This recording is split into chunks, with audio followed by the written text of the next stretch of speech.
The first thing you must understand is that some truths were never meant to surface. In 1847, on the sprawling banks of the Bayou Teche in Louisiana, 17 members of one of the wealthiest families in the South died under circumstances that even the most seasoned physicians could not explain. Their deaths were slow, agonizing, and identical. Tremors shook their bodies. Their tongues blackened as if the life itself had turned against them, and a strange, cloying sweetness lingered on their sheets, a perfume of death that mocked every attempt to understand it. Officially, it was a fever. Locals whispered of cholera or a mysterious illness. But those in the know, the ones who observed patterns and understood the rhythms of power, knew better.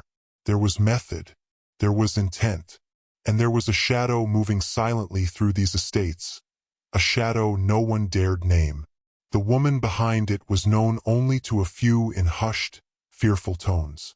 Celia, born into bondage, trained in the subtle arts of kitchen and craft, she was invisible and indispensable all at once.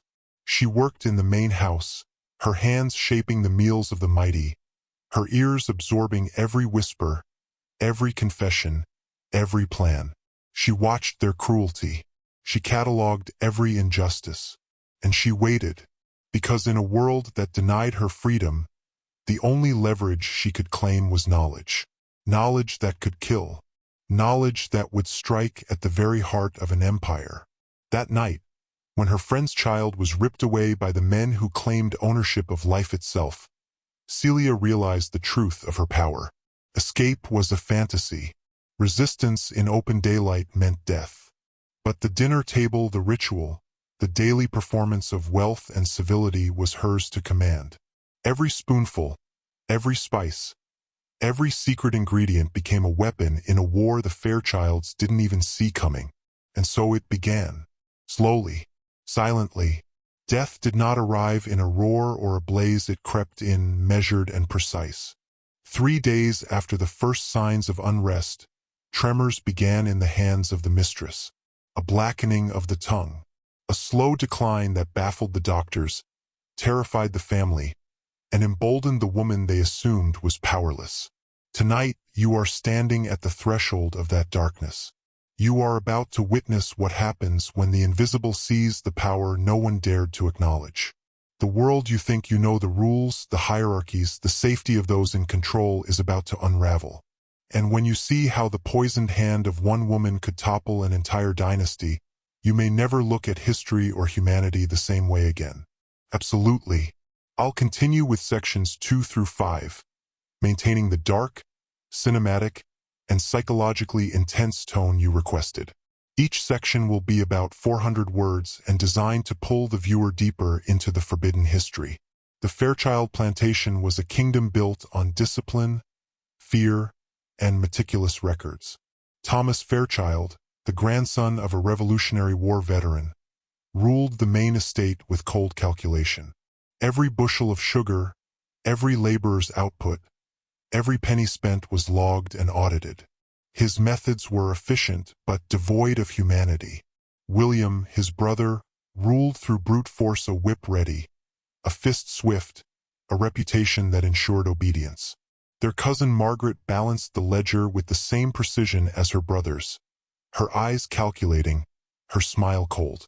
Across the 3 estates, nearly 400 enslaved people labored, governed by routines that left no room for thought, no space for rebellion, no hope for mercy. Among these invisible lives moved Celia, the cook, the shadow, the observer. She was not merely a servant. She was an archivist of injustice, recording every cruelty, every betrayal, every transaction of power. She saw Thomas bargain over human lives without hesitation, witnessed William's cruel demonstrations of authority, and watched Margaret turn misery into profit. But she was not powerless. In her hands, knowledge became a weapon.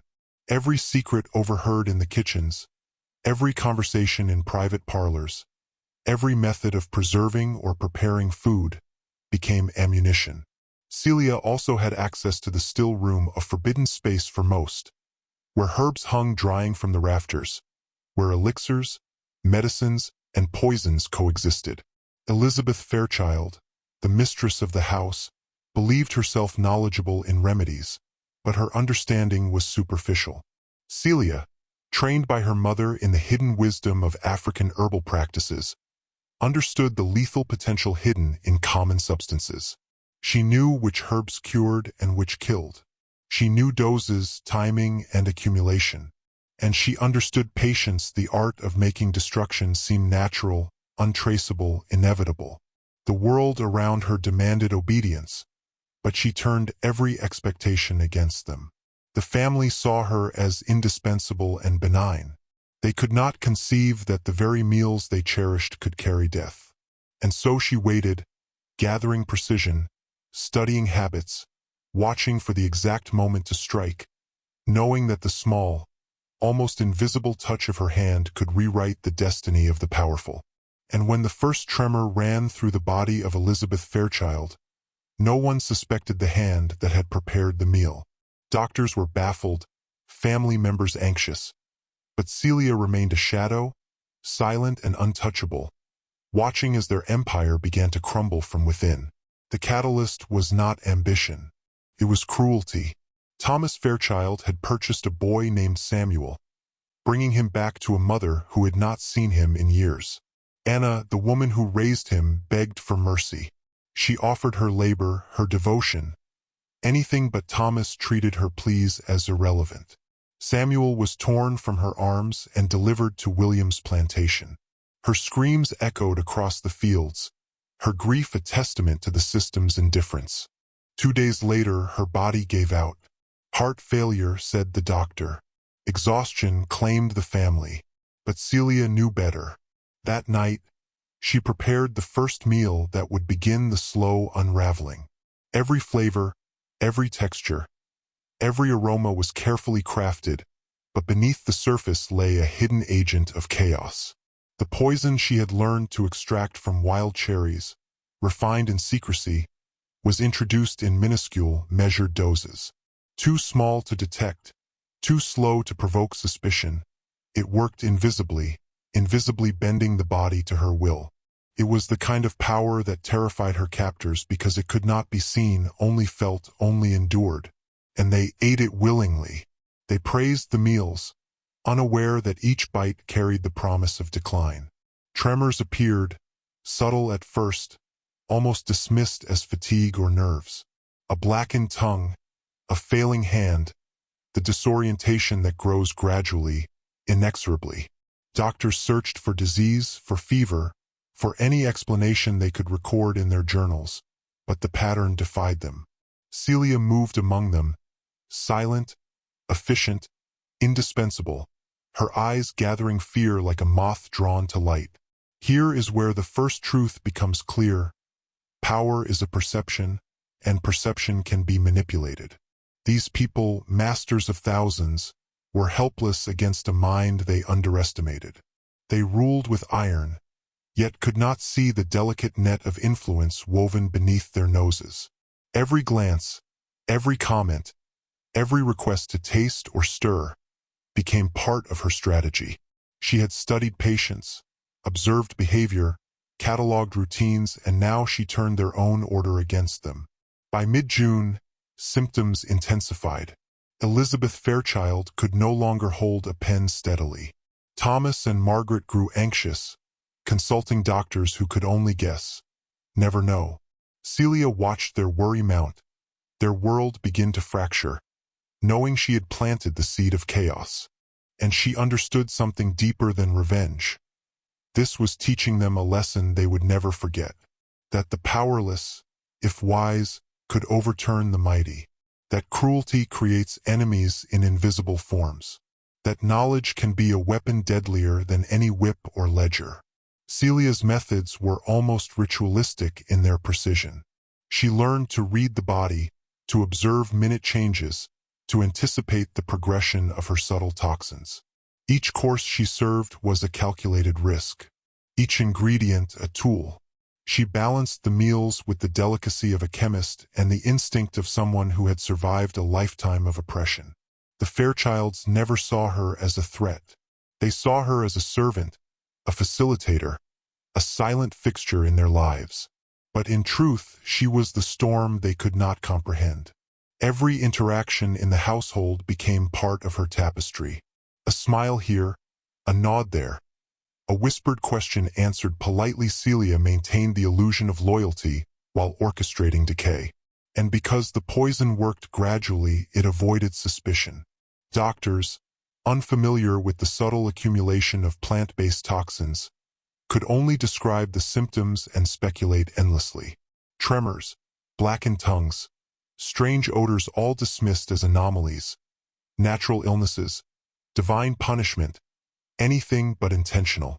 Her genius was psychological as much as chemical. She understood the human mind, particularly the minds of those in power. Fear of the unknown, denial of accountability, reliance on authority, they all worked in her favor. Each tremor and blackened tongue became a crack in their certainty, a destabilization of control they thought absolute. And as the weeks stretched on, the Fairchilds began to sense that their world was unraveling in a way that could not be contained or corrected. And this is where history turns cruelly poetic. They had spent lifetimes asserting dominance, asserting that their property and power were unassailable. They did not realize that in underestimating someone they deemed insignificant, they had handed her the ultimate leverage. Celia's slow, deliberate campaign of quiet destruction was more than revenge, it was a demonstration of an immutable truth. The systems that enslave can be undone by minds the system refuses to acknowledge. By now, you must recognize the danger of this knowledge.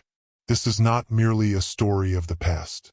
It is a blueprint for understanding power, control, and the invisible forces that shape outcomes. You are halfway into the rabbit hole. And if you understand what you are witnessing, comment twice below with the words, "Shadow knows." Let this be a symbol that you have seen the hidden threads, that you acknowledge the unseen power, that you are ready to confront truths that most never dare to perceive. The poison was only the beginning. What made Celia's work devastating was her mastery of timing, observation, and subtlety.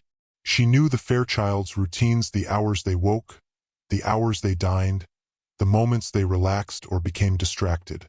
She knew when the doctors arrived, how they wrote their notes, when their attention faltered. Every action was choreographed to ensure the greatest effect, the slowest, most insidious accumulation of decay. By July, the symptoms had spread to multiple members of the family. The tremors became more pronounced. Conversations faltered as words slipped through shaking hands. Journal entries grew sloppy, financial ledgers miscalculated. Every meticulously constructed empire of order began to crumble under the weight of what appeared to be an invisible, inevitable illness. Doctors debated, theologians whispered about divine retribution, and the family itself grew paranoid, suspicious of one another but never of Celia. She moved with ordinary grace, performing her duties, preparing meals, carrying herself with the quiet dignity that only someone who has endured unimaginable hardship can command. But underneath, she was a conductor, orchestrating a symphony of death that seemed like chance. The cruelty of her captors, the children sold, the friends punished, the lives devalued, was returned in kind, not with brute force, but with intelligence, patience, and the slow application of knowledge that they had assumed was beyond her. By the end of the summer, the Fairchild name was trembling. Estates that once dominated the region were destabilized. Accounts faltered, operations slowed, and whispers of sickness spread beyond the walls of the plantations. Visitors and merchants could sense that something was wrong, but they had no idea that the cause of the collapse was not some external force or mysterious epidemic. It was the quiet, invisible hand of the very woman they had underestimated. And now, you begin to see the depth of what knowledge and patience can do when wielded by someone who understands the psychology of power. Celia's story is not simply one of revenge, it is a lesson in awareness, observation, and control. You are witnessing the unraveling of a dynasty, not through violence, but through strategy, intelligence, and an intimate understanding of human nature. This is dangerous knowledge because it challenges the assumptions that the mighty are untouchable, that the world's hierarchies are permanent, that cruelty cannot be answered in kind. Absolutely. Here are sections 6, 7, and 8, completing your long-form, emotionally gripping, and psychologically intense YouTube script. These sections deliver the climax, the downfall of the dynasty, and the lasting, transformative truths of Celia's story. By late August of 1847, the Fairchild estate was unrecognizable, not in rubble or fire, but in the slow erosion of control. The once pristine dining rooms, the polished crystal chandeliers, the meticulous ledgers all remained intact, yet the hands that maintained them faltered. Tremors in the mistress's hand disrupted correspondence. The patriarch struggled to write checks and calculate labor. Cousin Margaret's sharp eyes no longer caught every discrepancy. Subtle errors began to accumulate, quietly undermining her authority. And no one suspected the woman whose name they barely remembered outside the kitchen. Celia moved between the 3 plantations with unassuming grace. She attended to the needs of the family, smiled when asked, answered politely when questioned, and continued to sprinkle the slow-acting poison into meals designed to be both delectable and deadly. It was an art she had honed over decades, a combination of African herbal wisdom, patient observation, and unrelenting intelligence. She understood that power could be exerted invisibly, through means the powerful could not anticipate. The physicians were helpless. Tremors, blackened tongues, and strange olfactory traces baffled even the most learned. Every symptom seemed natural, coincidental, inevitable. Attempts at intervention failed. Treatments offered no relief. And as the Fairchilds grew desperate, they began to fracture internally, suspicious of illnesses that had no visible origin, of circumstances they could not control, of fates they could not predict. Celia's knowledge had weaponized uncertainty itself. And yet, the most profound element of her strategy was not simply the administration of poison, it was the psychological dominion she had established. The fear of unseen forces, the dread of a sickness without cause, and the creeping realization that their order had limits they could not contain, these were her instruments of destruction. By the end of the summer, the Fairchilds were trapped in their own empire, a kingdom where the appearance of control remained but the substance was slipping, one tremor at a time. By autumn, the deaths had begun. One by one, members of the Fairchild family succumbed to the mysterious illness. Elizabeth Fairchild fell first. Her body trembling violently before the blackening of her tongue signaled the final stage. Thomas struggled to maintain composure, but he, too, began to falter. Margaret's empire of calculation and precision could not account for the invisible hand moving against them. Each death sparked fear, grief, and suspicion among the remaining family members, but suspicion never reached the cook who had prepared their daily bread. This was not mere revenge, it was a masterclass in invisible warfare. Celia had harnessed the only forms of leverage available to her: patience, observation, knowledge, and the intimate understanding of those in power. The system that enslaved her, that devalued her life, had been turned against itself. And with each passing day, the Fairchilds realized that their authority, their wealth, their legacy, everything they had meticulously built was slipping through their fingers like sand. What you must understand is this: true power does not always announce itself with fire and steel. It whispers, it insinuates, it arrives unnoticed, invisible to the eyes of those who believe they are untouchable. Celia's work exemplified a fundamental law: those who underestimate the powerless create the conditions for their own downfall. And in the shadows of the plantations, as the sweet smell of death lingered over the dining rooms, she demonstrated that intelligence and patience are forces as lethal as any army, any weapon, any empire. Before we reach the final reckoning, comment once more below with the words, "Shadow knows." Write it twice, silently acknowledging that you understand what it means to see and wield knowledge others refuse to perceive. Let this action mark your passage into the truth that the mighty are only as safe as their perception allows. When Celia confessed decades later on her deathbed in a Baton Rouge poorhouse, historians were finally forced to confront the unthinkable. Sealed reports, destroyed journals, and decades of convenient silence could not erase the truth.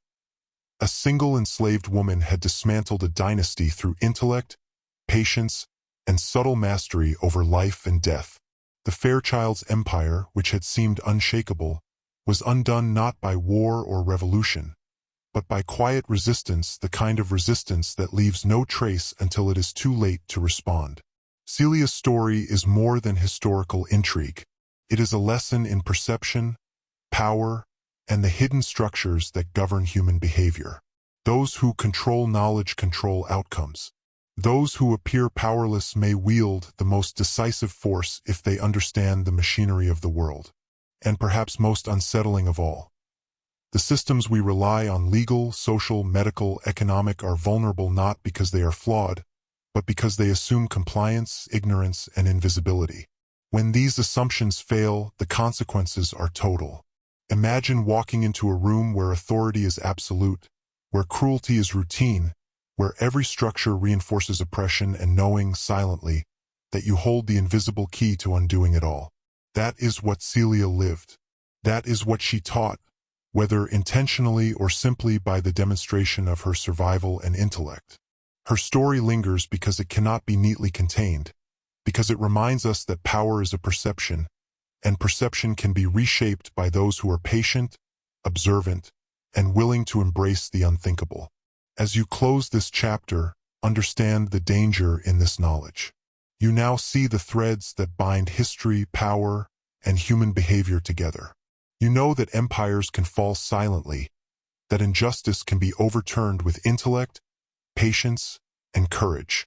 And if you walk forward with this awareness, you carry the legacy of the forbidden, the truth that one life, if directed with skill and insight, can change the course of many, and that what is unseen often determines what survives.